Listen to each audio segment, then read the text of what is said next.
Hi everyone, I'm Jane Adal, creator of Drama Notebook, one of the world's largest resources for drama teachers. Today I'd like to talk about how to choose the right script for your drama group. So this video is specifically designed for those teaching in an educational setting where it's a non-competitive environment. And the ideas that I'll be presenting are about creating a show that's fulfilling for the students, stress-free for you, and also entertaining for your audience. And let's face it, you're not putting on a show that's going to be seen by a New York Times theater critic. Your audience will be made up of parents, friends, and the community. So the focus of your show should really be on having a great time, giving the kids a positive experience of performing, and having it be a wonderful, fulfilling learning experience for the kids. So let's get started. So the first thing to do is choose a show that you're enthusiastic about and the kids are excited about. That means that you might want to get to know your students before you actually choose a show. Spend some time with them, find out what they're interested in. For example, you might have a group of mostly girls who love to dance. And in that case, you wouldn't want to pick a boring old historical piece. Or maybe you have a lot of students from different cultures, and so you'd choose maybe a collection of stories from around the world. So before you actually choose the show, get to know your students, find out what they're interested in, and that way you can choose a show that's right for them.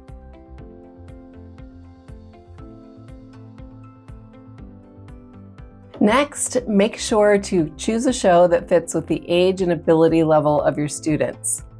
For instance, kindergartners aren't ready for Shakespeare unless you're working with a group of little geniuses. So if you're working with very young students, you might choose a show with leading narration. And if you don't know what that is, that's where the teacher often narrates the show as it goes along and the students have repetitive lines. So a story like Stone Soup, or one of my favorites on Drama Notebook is a play called La Mariposa, the Beautiful Butterfly. And it's just repetitive parts where they all kind of have the same line, but it's really easy and really fun, and all the kids have they can develop their own characters. And same thing with like middle schoolers. You're not going to ask them to put on a show that's got nursery rhymes in it. So something that's age appropriate and definitely within their ability to memorize, given the time frame and all the factors.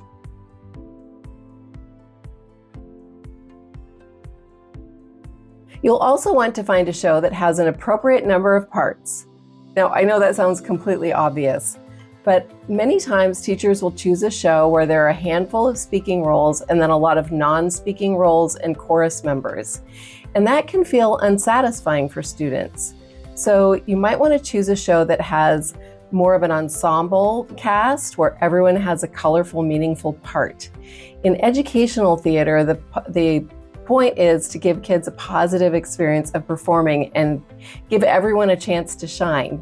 So one way to do that is to put on a themed show where you have it's kind of like a variety show where they sequentially do like monologues or skits or a short play or a dance number.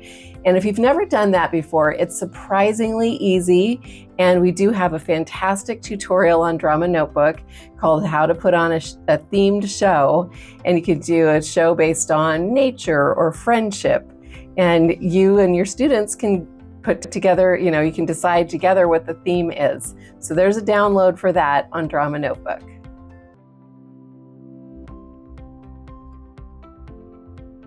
You'll also want to find a script you can easily afford.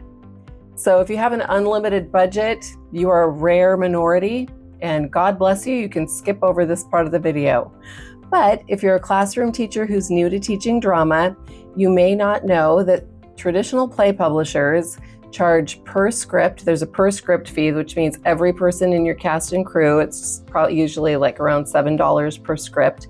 So there's that fee, there's royalties, there's video fees, and you have to apply for performance rights.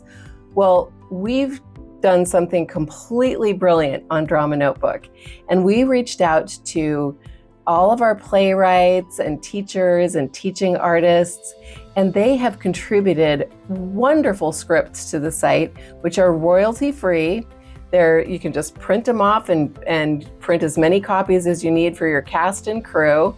And there are no performance or royalties when no admission is charged. And there's pretty much a script for every situation.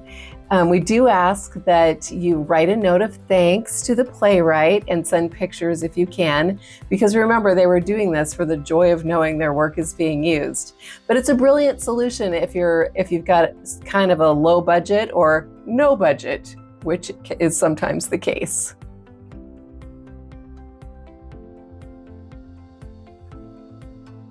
Next, you'll want to find a show that has community, parent, and peer appeal. Now, this isn't the most important consideration by far, but you do want to consider your audience when you're putting together your piece or your entire play. For example, if you are working with middle school students and they've been asked to do something for younger students, then you'll want to choose something that's bright and colorful and maybe has some audience participation. And if you're working in an urban area, you might do something with a little more edge, or in a rural setting, you might want to do something like traditional folk tales or something that appeals to where you are and the people that you're presenting to. Fairy tales are always an excellent choice because they have tons of appeal to everybody of all ages. And the most important part about this is our focus again is on giving students a positive experience of performing. And if you delight your audience, then that reaction is going to sit really well with the students that you're working with.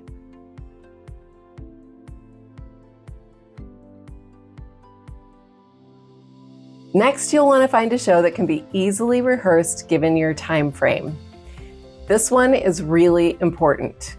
Most parents and educators have no idea what it actually takes to put on a show, because we theater people make it look really easy. But in professional theater, the rule of thumb is 1 hour of rehearsal for every minute of performance. So that means if you're putting on a 1 hour long show, you'd need 60 hours of rehearsal time. Now, you can get away with a lot less for educational theater, but still, it's very common for parents and administrators to set unrealistic expectations of how long that show is going to be, given how much time you have with your students, which leads to stress on you, which consequently leads to stress on the students. So here's a little pro tip. If they've asked you to put on like a half an hour show at the end of the year, or the end of your number of sessions, you can actually do a scripted piece that's much shorter and then front load your whole show with individually performed pieces or pieces in pairs, like a couple of monologues in the beginning or a couple of skits.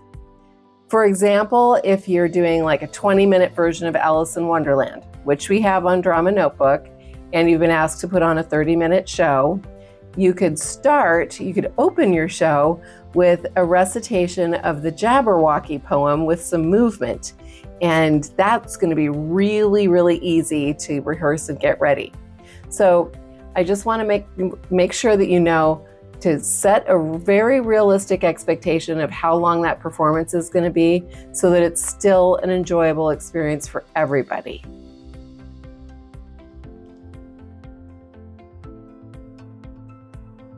And lastly, choose a script that can be easily produced given the resources that you have. So most drama teachers get really excited in the beginning and take on too much and then regret it later. I cannot tell you how many times I've heard from drama teachers who are burned out, and that's exactly the scenario that leads to burnout. Sometimes administrators will say, well, the last drama teacher put on these full-scale musicals, no problem. But there might be a reason why she's not there anymore.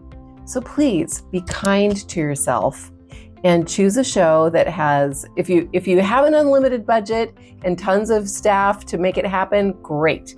But if you're on a limited budget, choose a script that can be staged with a simple set design and simple costumes, because the goal really is, again, to have each child or teenager feel like they can help let their creative self shine. And that's really what parents care about too.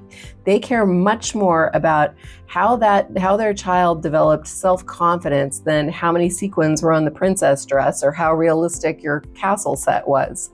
So keep it simple. And then, natural enthusiasm can grow your program by having more budget and more people to help. I hope this was very helpful to you. And I want to say that putting on a play with kids and teens can be one of the most fun, rewarding experiences that a person can have.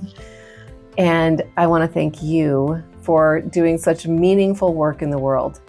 You are giving your students a gift that is going to last long after the show is over, because you're giving them an experience of sharing their creativity and having it be received positively is something that's really going to stay with them. And the world needs more joyful, creative people who can work together to make something fantastic happen. So be sure to check out Drama Notebook if you're not already a member. Again, I'm the creator of the site, and you can always email me or post on our Facebook group. And thank you so much for watching.